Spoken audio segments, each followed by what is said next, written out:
Nicole, good morning to you. Good Thanks morning, for being Chris. here. How are you? Very, very good. So, look, you're at the coalface here. What are you seeing out there among investors? Are they coming back into the market as they seem to be? They certainly are coming back into the market, Chris, but not in droves. I think that the confidence is starting to come back, and so we're starting to see a trickle back into the market, and investors are out there having a look at what might be a good buy. Right. So when they do come to see you, what sort of questions are they asking? What are you finding yourself answering and talking about again and again?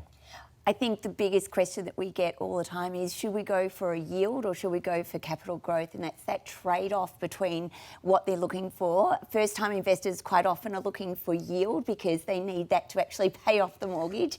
But when we're looking at long-term investors that are maybe adding to their portfolio, they may be looking at where can we get into the market where we can actually have a yield, maybe not as great as it was before, but we want that capital growth as well. So they're balancing their portfolio. It's difficult, isn't it? Because a lot of the time you want that magic property that's going to deliver you both, but obviously yield and capital are quite different. So what do you say when people ask you about house versus unit? Do you have kind of a go-to response there?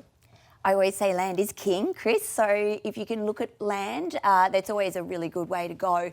It means that you might have to move out a little bit further to a fringe suburb to actually achieve that, because the major capital cities, of course, it could be, very tight as far as trying to buy that property at the right level that you can afford. So land is king. Units are great. We're seeing a lot of people wanting to get into units over the high-rise apartments.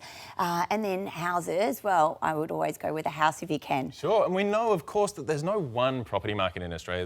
There's lots of them, right? Whether it's regional or city and all of the different cities combined. So what do you say to people who think about buying in places where they don't live? If you live in Melbourne, you might be thinking about Adelaide or Brisbane or wherever it might be. Do you caution against that sort of thing? Definitely not, but I think you've got to do your due diligence. So if you're going to go interstate to a market that you're not familiar with, you really need to make sure that you're doing the legwork, if you like. You're speaking to the agents on the ground.